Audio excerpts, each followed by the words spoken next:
Welcome to NFL Nexus.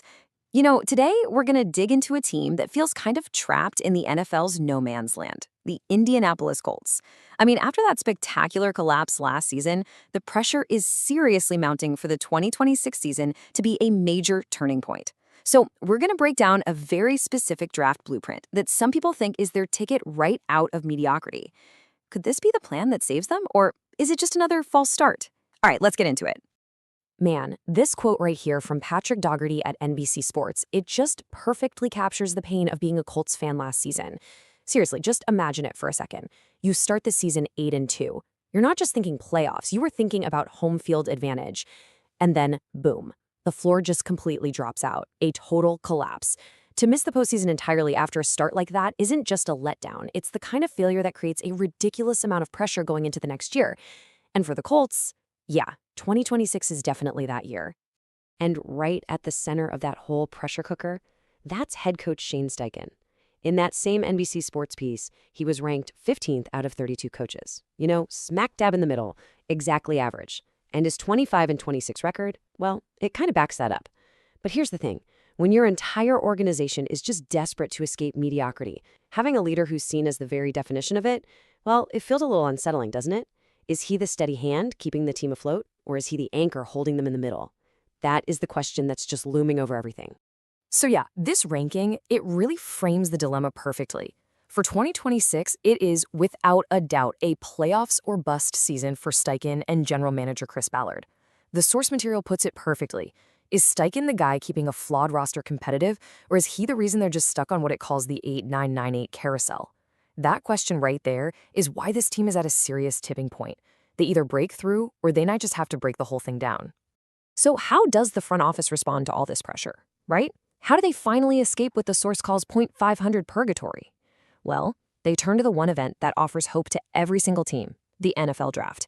We're about to dive into a really specific 7-round mock draft from Indianapolis Colts on SI, a blueprint that's designed to give this team the injection of talent it so desperately needs to finally break that cycle.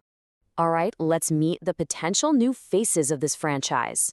Now, in this draft scenario, the Colts don't even have a first-round pick, which, puts an absolutely incredible amount of weight on their early round selections. The players they take in rounds 2 and 3 aren't just prospects. They need to be immediate difference makers. So first up, they decide to target the heart of the defense. Okay, so with their first, and you could argue most important pick of the draft, the Colts waste zero time addressing a massive need right at the heart of their defense. They go ahead and select the linebacker from Texas Tech, Jacob Rodriguez. For a team that has been searching for a truly dominant force in the middle of the field, this pick signals a really clear intention to get tougher, faster, and way more disruptive on defense. Just look at the production from his 2025 season. These are not just good stats. They are absolutely absurd. 128 tackles. That's elite. But then you go and add 11 tackles for loss, 4 interceptions, and an unbelievable 7 forced fumbles. The man was a human turnover machine. He swept all the major defensive awards, Big 12 Depot Y, the Nagurski, the Bednarik. But the stat that really truly shows his dominance, he finished 5th in the Heisman voting, as a linebacker. That's the kind of game-wrecking impact we are talking about here. And here's the key takeaway, right here. Getting Rodriguez at pick 47 isn't just about filling a need. It's a potential steal of the entire draft. The source argues he might have been the single best defensive player in the whole class. For a talent like that to fall into the second round, that is the kind of luck that can completely transform a defense. You start to imagine his instincts and that production in defensive coordinator Lou Anarumo's scheme, and you're looking at a potential star from the very moment he steps on the field. Okay, so after shoring up the defense in round 2, the Colts pivot right back to the offense in the 3rd round. With the departure of their longtime veteran Michael Pittman Jr., there's a huge void in that receiving core. So to fill it, they look right in their own backyard, grabbing Indiana's hometown hero, wide receiver Elijah Sarrett. Sarrett brings a fantastic profile to the table. He's got that positional versatility to play outside, or you can move him inside as a big slot receiver, which is something coaches absolutely love. But look at that touchdown number, 15 scores. He was an absolute end zone magnet and a critical piece of the Hoosiers' incredible national championship run. And maybe the most tantalizing detail of all, he now gets to be coached by the Colts wide receivers coach, the legendary future Hall of Famer, Reggie Wayne. The potential for growth under Wayne's mentorship is it's off the charts.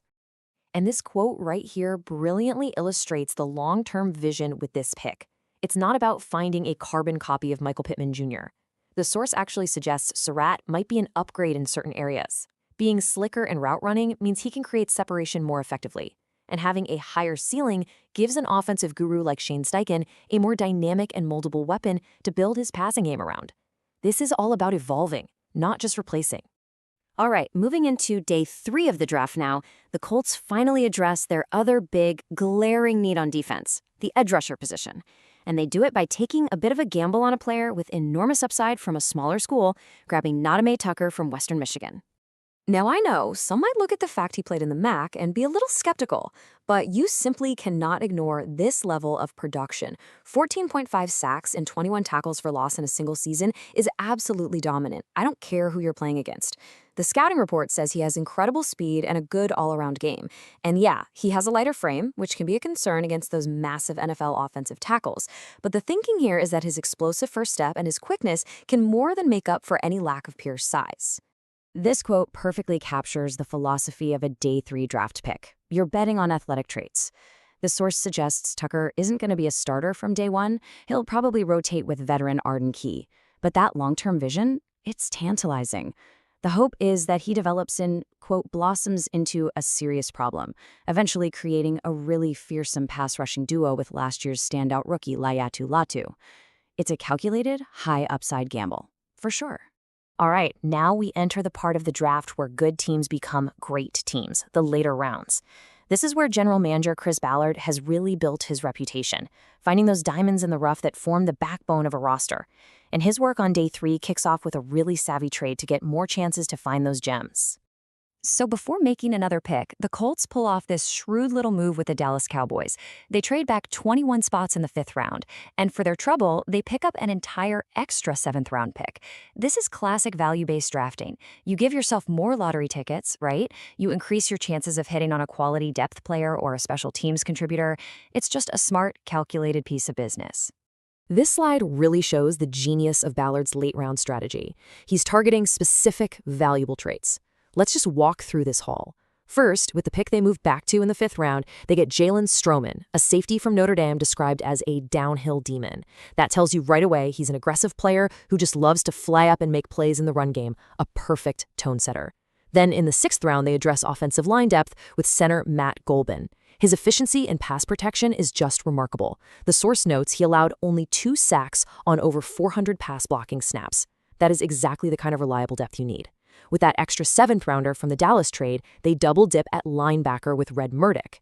And his stats, as the slide shows, they're like video game stats. Nearly 300 tackles and 13 forced fumbles in his last 2 seasons. That's pure, relentless production. But they're not done. They add guard Ethan Oniawa, a mountain of a lineman who still has surprising fluidity and strength. Finally, they grab another MAC pass rusher, Michael Heldman, an athletic freak who racked up 10.5 sacks. You see, this isn't just throwing darts. It's a methodical way to build a deep, competitive 53-man roster. So when you step back and you look at the whole picture, this mock draft gives the Colts an All-American linebacker, a high-upside replacement at receiver, 2 promising edge rushers, and just a boatload of depth in the trenches and the secondary. I mean, on paper, they've checked almost every single box. But this brings us right back to where we started, to the ultimate question that's going to define their entire season. Because at the end of the day, that's the real issue, isn't it? The source material refers to Indy's situation as both quarterback purgatory and 500 purgatory. This draft class, it certainly injects a massive dose of talent into the roster. But is it really enough to elevate the entire operation? Can these rookies be the catalyst that finally pushes the Colts from being just average to being a genuine contender? It all boils down to this one central conflict for the 2026 Colts. On one side, you have the hope, a draft class that is, on paper, a total home run. But on the other side, you've got the hurdles, a head coach who still needs to prove he's more than just average, a front office that's feeling the heat from what the source calls lost years, and of course, the elephant in the room. This draft, for all its promise, doesn't solve the long-term question mark at quarterback. That tension, right there, between the hope and the hurdles, that's what makes the Indianapolis Colts one of the most fascinating teams to watch this season. And that's our deep dive into the Colts' crucial 2026 offseason blueprint. This mock draft is certainly aggressive, and it fills a lot of needs. But now we really want to hear from you. Drop a comment below and let us know what you think. Is this the draft class that finally moves the needle for Indy? Did they miss on a player you really wanted? Let's talk about it. If you enjoyed this breakdown and you want more content just like it, do us a huge favor and hit that like button. It really helps the channel out a ton. And make sure you subscribe to NFL Nexus and turn on those notifications so you never miss our next explainer. We've got deep dives on every team coming your way. And hey, before you go, if you're looking for a great way to support NFL Nexus, we've just launched a new line of NFL-themed coloring books. They're perfect for fans of all ages, whether it's for your kids, your grandkids, or even for yourself as a way to kind of unwind while you're watching the game. You can check them out using the link right there in the description or by scanning the QR code on your screen now. Every single purchase helps us continue to create these deep dives for you. Thanks so much for watching, and we'll see you in the next explainer.